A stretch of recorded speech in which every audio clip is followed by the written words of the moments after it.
तो आइए वक्त ना गवाते हुए आज की मैं अपने इस यूट्यूब वीडियो के माध्यम से मैं आपको बता दूं कि इंग्लिश के वैसे हिडन रूल्स के बारे में बात करने वाले हैं जो आपने ना कभी बुक्स में देखी होगी ना कहीं किसी ने टीचर ने पढ़ाई होगी। तो मैं वो सारी हिडन रूल्स के ग्रामर की हिडन रूल के बारे में बात करेंगे जिनसे आपको मतलब वो सारी प्रॉब्लम जिससे आप परेशान हो रहे थे कि कहाँ पे क्या लगाना है, कहाँ पे किस चीज़ का इस्तेमाल करना है, उन सारी मतलब कुछ ऐसे हिडन रूल्स के बारे में बात करेंगे जिससे कि आपको अच्छा नॉलेज, अच्छा जानकारी, इन्फॉर्मेशन मिल सकेगी। तो वीडियो के शुरू करने से पहले मैं बता दूं, अगर आपने मेरा यूट्यूब चैनल सब्सक्राइब ना किया हो तो सब्सक्राइब कर दे और लाइक बटन को भी दबा दे। सब्सक्राइब करने के बाद बेल आइकन उसको भी दबा दे। तो चलिए हम देख लेते हैं वो कौन से हिडन रूल है जो बहुत ही इंपॉर्टेंट है इंग्लिश ग्रामर में। तो चलिए देखते हैं कि वो कौन से हिडन रूल है। तो पहला जो आता है मेरा रूल, फर्स्ट रूल जो आता है ये है, दो प्रश्नवाचक वाक्य को एक साथ नहीं लिखते हैं। मतलब दो प्रश्नवाचक वाक्य को हम एक साथ नहीं लिख सकते। जैसे इंग्लिश में बात को, don't make two interrogative sentence together, कहने का मतलब वैसा सेंटेंस जिससे किसी चीज का क्वेश्चन पूछा गया, what are you doing, where are you going, do you know English, जिस टाइप से मतलब जिस सेंटेंस से ये पता चले, किसी वाक्य से ये पता चले कि किसी क्वेश्चन पूछने का मतलब किस क्वेश्चन पूछने का बात पता चल रहा है, उस तरह सेंटेंस में हम वैसे सेंटेंस को तो एक साथ नहीं लिख सकते हैं। जैसे कि don't make two interrogative sentence together, मतलब दो इंटरोगेटिव प्रश्नवाचक वाक्य को एक साथ नहीं लिखेंगे। जैसे कि हम एग्जांपल लेके बात कर सकते हैं, जैसे कि डू यू नो, ये एक हो गया interrogative sentence. Where is Ram, ये वेयर इज राम, यहाँ पे दूसरा इंटरोगेटिव सेंटेंस है। तो कहने का मतलब सीधा सीधी ये मतलब है, जब दो इंटरोगेटिव सेंटेंस रहेगा, जैसे डू यू नो एक इंटरोगेटिव सेंटेंस होगा, वेयर इज राम दो इंटरोगेटिव सेंटेंस है। तो आपने अब तक इसको इस तरह इस्तेमाल करते आ रहे होंगे, do you know where is Ram. आपने अब तक इस सेंटेंस को इस तरह से इस्तेमाल करते आ रहे होंगे, जैसे कि do you know where is Ram. आपने अब तक ये सेंटेंस को इस तरह से इस्तेमाल किया होगा, मगर इस तरह से सेंटेंस को इस्तेमाल करना बिल्कुल गलत होगा। हम इस तरह के सेंटेंस को, दो इंटरोगेटिव सेंटेंस, दो प्रश्नवाचक वाक्य को हम इस तरह से नहीं लिखते हैं। अगर हम इस तरह से लिखते हैं तो ये सेंटेंस हमारा गलत हो जाएगा। अगर हम दो इंटरोगेटिव सेंटेंस को एक साथ लिखते हैं तो ये हमारा सेंटेंस गलती होगा। तो हम इस तरह से ध्यान रखिए कि जब भी हम दो इंटरोगेटिव सेंटेंस दिखे तो हम उस तरह सेंटेंस को कुछ अलग तरीके से लिखते हैं। उस तरह सेंटेंस को थोड़ा सा सोच विचार करके लिखना पड़ता है। जैसे कि हम बात, जैसे कि do you know where is Ram, ये गलत हो गया, ताकि सही क्या होगा, आखिर जो इसका करेक्ट होगा क्या। तो आइए हम देख लेते हैं जो सही होने वाला है वो क्या है। तो हम ये लिख सकते हैं, जैसे कि डू यू नो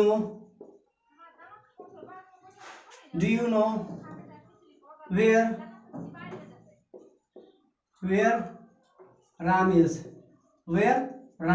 हम इस तरह से लिख सकते हैं, do you know where Ram is. तो हम ऐसे नहीं लिखेंगे। जब do you know where Ram is तो ये सेंटेंस हमारा सही होगा। अगर हम सेंटेंस को दो इंटरोगेटिव सेंटेंस, कहने का मतलब ये एक पार्ट ये हो गया, एक दूसरा यहाँ से दो इंटरोगेटिव सेंटेंस आ रहा है, तो हम दो इंटरोगेटिव सेंटेंस को एक साथ हम एक साथ नहीं लिख सकते हैं। अगर दो इंटरोगेटिव सेंटेंस को एक साथ लिखना होगा तो हमको ये जो दूसरा जो इंटरोगेटिव सेंटेंस आएगा ना, उसको हमको अफर्मेटिव में चेंज करना होगा। दूसरा जो इंटरोगेटिव सेंटेंस आएगा उसको हम अफर्मेटिव में चेंज करके उस सेंटेंस को अरेंज करते हैं। जैसे कि यहाँ पे डू यू नो एक इंटरोगेटिव सेंटेंस ये आ गया, और वेयर इज राम जो यहाँ मेरा दूसरा इंटरोगेटिव सेंटेंस आ रहा था, तो हम इसको क्या चीज बदल दिए, इसको यहाँ पर हम अफर्मेटिव में बदल दिए। जैसे ही अफर्मेटिव में हम बदले, ये मेरा सेंटेंस ग्रामेटिकल करेक्ट हो गया, ये मेरा सेंटेंस ग्रामेटिकल ही करेक्ट हो गया, इसको ये मतलब शुद्ध हो गया। इस सारे सेंटेंस अगर आप इस तरह से प्रॉब्लम जो भी आती है तो आप इस सारे सेंटेंस को आप ढंग से लिख सकेंगे। जैसे कि दूसरा एग्जाम्पल, डू यू, जैसे कि हम इस तरह आपको बता दूं, जिस आपको कभी भी दो इंटरोगेटिव सेंटेंस एक साथ नजर आए तो आप पहला जो इंटरोगेटिव आएगा ना उसको उसी ढंग से लिख देना, और दूसरा इंटरोगेटिव जो सेंटेंस होंगे, दूसरा इंटरोगेटिव जो सेंटेंस है यहाँ जो मैंने लिखा है दूसरा इंटरोगेटिव सेंटेंस, इस सेंटेंस को क्या चीज़ बदल देना है, इस सेंटेंस को याद रहे कि आप हमेशा अफर्मेटिव में बदल दें। तो आई होप कि मतलब ये पहला जो रूल है, जो फर्स्ट रूल है, ये आपको समझ में आ गई होगी। तो चलिए हम दूसरा रूल के बारे में देख लेते हैं। दूसरा मेरा जो रूल है ग्रामेटिकल हिडन रूल, दूसरा जो मेरा ग्रामेटिकल का ग्रामर का जो हिडन रूल है वो ये है कि होम के पहले, मतलब जो होम है, होम के पहले हम क्या, होम के पहले हम टू नहीं इस्तेमाल करते हैं, होम के पहले टू नहीं लगाते हैं। जैसे कि don't put to before home, जैसे इंग्लिश में इसका है don't put to before home, जैसे होम के पहले हम टू नहीं लगाते हैं। जैसे कि मैंने बचपन से पढ़ते आ रहे हैं, हम लोग पढ़ते आ रहे हैं और देख रहे हैं, जैसे हम कभी, जैसे हम स्कूल से जैसे ही जाते थे, जो कोई मेरा फ्रेंड पूछता था वे आर यू गोइंग, तो हम लोग बोला करते थे I am going to home. तो उस समय हम लोग बहुत गलत बोलते करते क्योंकि हमें उस चीज़ की नॉलेज नहीं थी। इसीलिए उस चीज़ को आपको दोहराना नहीं, उस गलती को आपको दोहराना नहीं है। तो चलिए हम देखते हैं कि होम से पहले टू क्यों नहीं लगाते हैं। और देखिए होम से पहले हम जैसे कि एग्जाम्पल ले लेते हैं, I am going to home, यहाँ होम है, होम से पहले हम टू पहले लगाते थे, होम से पहले हम टू का इस्तेमाल करते थे, मगर अब हम होम से पहले टू का इस्तेमाल नहीं करेंगे क्योंकि ये ब्रिटिश जो इंग्लिश लाए थे, पता नहीं कैसे कैसे नियम लेकर आए थे, हमें तो पढ़ना ही है, जो नियम है उस नियम को तो फॉलो करना है, मगर होम से पहले टू नहीं लगाना, होम से पहले टू लगाना गलत हो जाएगा। तो हम यहाँ पर लिख सकते हैं आई एम गोइंग होम, यहाँ पे जो करेक्ट होगा, करेक्ट सेंटेंस जो अरेंज होगा वहाँ पर आई एम गोइंग होम होगा, ना कि I am going to home होगा। यहाँ पर आई एम गोइंग होम होगा, होम कहना सही हो जाएगा, टू होम। जैसे बहुत सारे कंफ्यूजन आपको तब देगी, जैसे कि एक है जैसे I am going to your home, I am going to your home. अब यहाँ पर देख लीजिए, यहाँ पे क्या है, होम है, यहाँ पे योर लगा, यहाँ पर टू। अभी तब आप हमसे एक क्वेश्चन पूछिएगा, अभी तो आपने बताया कि होम से पहले टू नहीं लगाना है, फिर आप टू यहाँ पे कैसे लगा दिए, फिर आप टू यहाँ पे कैसे लगाए। तो ये अब मैं आपको बता दूं, जब भी कभी प्रोनाउन और एडजेक्टिव के होम से पहले कोई भी प्रोनाउन और एडजेक्टिव रहे, होम से पहले कोई भी प्रोनाउन या एडजेक्टिव या एडवर्ब जो भी रहे, तब हम इस्तेमाल टू करना है। हमने बताया होम से पहले, ना कि प्रोनाउन एडजेक्टिव से पहले। इस बात को आपको ध्यान देना होगा। तो यहाँ पे देख लीजिए, यहाँ पे क्या है, मैंने बताया कि होम से पहले योर आया, योर से पहले टू आया, तो यहाँ पे योर से पहले ना रहा है टू, ना कि होम से पहले। मैंने बताया होम से पहले टू नहीं लगाना, तो यहाँ पर I am going to home लिख देना, सही हो जाएगा। ठीक, यहाँ पर I am going to your home लिखना सही होगा। मगर अगर सिर्फ होम रहेगा, अगर योर नहीं रहेगा, तो यहाँ पे टू लिखना गलत हो जाएगा। टू तभी हम लिखेंगे जहां पर कोई भी प्रोनाउन या एडजेक्टिव रहेगा, तभी हम टू लगा सकते हैं। तो ये बात क्लियर है क्या, कि कभी भी होम से पहले हम क्या, टू का इस्तेमाल नहीं करते हैं, होम से पहले टू का इस्तेमाल नहीं करते हैं। तो चलिए आइए दूसरे हिडन रूल्स के बारे में देख लेते हैं। तो चलिए हम तीसरे हिडन रूल्स के बारे में देख लेते हैं। वो ये है कि मैंने बचपन से पढ़ते आ रहा था, कि मैंने देखते आ रहा है कहाँ पे द लगाना है, कहीं पे दी लगाना है। ये बहुत ही प्रॉब्लम हुआ करती थी बचपन इन स्कूलों के समय में। मतलब ये कन्फ्यूजन हुआ करता था कि कहाँ पे हम द लगाए, कहाँ पर दी लगाए। उस चीज़ को आपको टेंशन नहीं लेने हैं, हम आपके लिए वैसे चीज़ बताते जा रहा हूँ, वो मतलब उसी से आपको मतलब कभी भी ना कहाँ पे द लगाना है, कहाँ पे दी लगाना है, ये सारे प्रॉब्लम आपको खत्म हो जाएगी। चलिए हम देख लेते हैं कहाँ पे द लगाना है, कहाँ पे दी लगाना है। तो देख लेते हैं यहाँ पे जो टॉपिक, मतलब तीसरा जो नियम हिडन रूल्स है, जो द का सही आवाज, मतलब द को हम सही कैसे प्रोनाउंस करें, द पढ़े या दी पढ़े। तो यहाँ पर देख लीजिए, द पढ़े या दी पढ़े। तो जैसे कि हम देख लेते हैं, द कार पढ़ना है, दी कार पढ़ना है, द हाउस पढ़ना है, द होम पढ़ना है, द एलिफेंट पढ़ना है, द एलिफेंट पढ़ना है कि दी एलिफेंट पढ़ना है। ये सारी प्रॉब्लम हम लोग को हुआ करती, कहाँ पे द करना है, कहाँ पे दी करना है। तो देख लेते हैं। तो कॉन्सोनेंट पहले बता देते हैं, कॉन्सोनेंट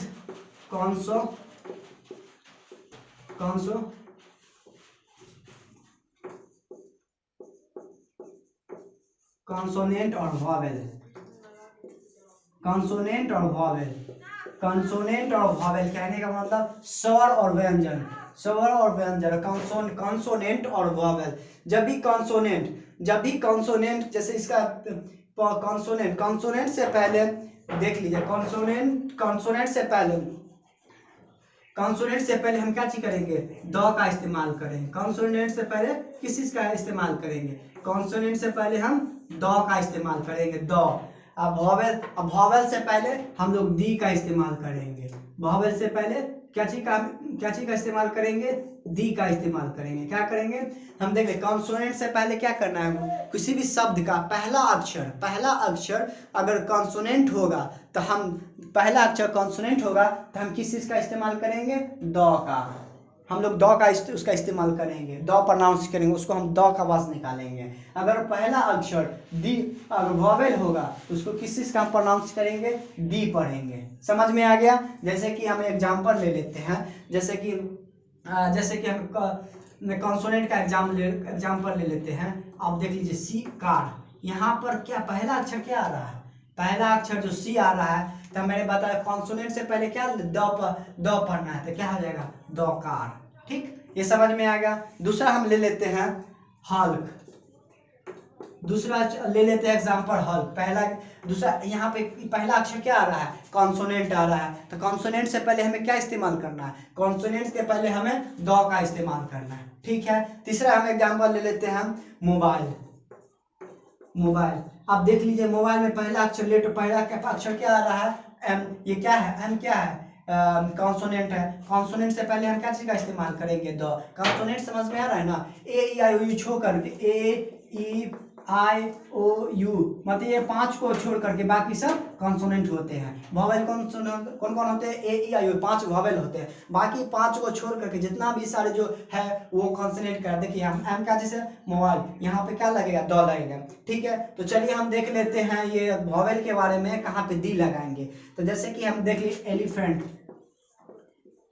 एलिफेंट, यहाँ पे पहला अक्षर क्या चीज से शुरू हो रहा है, ई से आ रहा है, तो हम यहाँ पे क्या इस्तेमाल करेंगे, यहाँ पे दी प्रोनाउंस, इसका प्रोनाउंसिएशन दी होगा। मतलब वॉवेल से पहले वॉवेल का पहला मतलब किसी वर्ड का पहला अक्षर वॉवेल हो तो हम क्या वहाँ पर प्रोनाउंस करेंगे, दी पढ़ेंगे, ना कि द। ठीक है। जैसे कि हम दूसरा देख लेते हैं, हम यहाँ पर देख लेते हैं इंड। सब लोग कंफ्यूज करते थे, द इंड पढ़ते थे, दी इंड पढ़ते थे, द इंड, इसमें बहुत सारा कंफ्यूजन लगा रहता था। यहाँ पे पहले देख लीजिए पहला अक्षर कौन सा है, क्या वॉवेल है, तो वॉवेल से हम क्या पढ़ेंगे, दी पढ़ेंगे। तो हो गई ना आसान, आपसे कभी भी द इंड नहीं पढ़ना है, क्या पढ़ेंगे आप, दी इंड। ठीक है, तो इससे ये सारे कंफ्यूजन आपको दूर हो गई। जैसे एप्पल, ठीक है, ये सारी चीज। तो ठीक है, आई होप कि ये चीज मतलब कहाँ पे द लगाना है, कहाँ पे दी पढ़ना है, कहाँ पे द पढ़ना है, ये चीज आपको मतलब डाउट खत्म हो गई। देख लेते हैं तीसरा और दूसरा, इसका हिडन रोल कौन सी है, चलिए देखते हैं।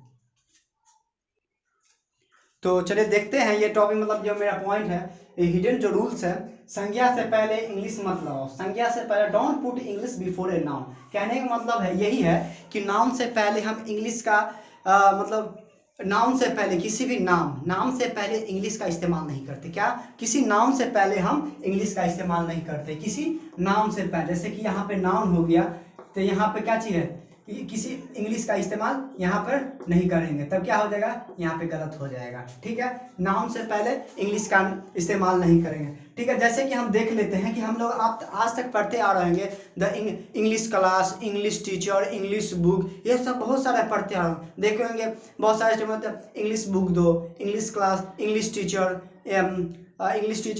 बहुत सारे कुछ बोलते आ रहे हैं इंग्लिश करके। तो यहाँ पे वो चीज़ गलत हो रहा है, वहाँ पे हम लोग गलत बोलते थे। यहाँ पर बता दूं कि इंग्लिश मतलब क्या होता है, इंग्लिश मतलब होता है अंग्रेज। इंग्लिश मतलब होता है अंग्रेज, जो ब्रिटिश के रहने वाले लोग हैं उसे इंग्लिश बोलते हैं, अंग्रेज बोलते हैं। तो यहाँ पे हम लोग उस तरह के सेंटेंस बोलना गलत हो जाएगा। तो वहाँ पे इंग्लिश से मतलब क्या है, इंग्लिश से किसी मतलब सिटीजनशिप के बारे में पता चलता है, इंग्लिश से सिटीजनशिप के बारे में पता चलता है। अगर हम किसी सब्जेक्ट के बारे में बताना हो, किसी चीज़ के बारे में बताना हो, तब वहाँ पे दूसरे ढंग से बताएंगे। जैसे हम बात लिखते थे, जैसे कि इंग्लिश क्लास,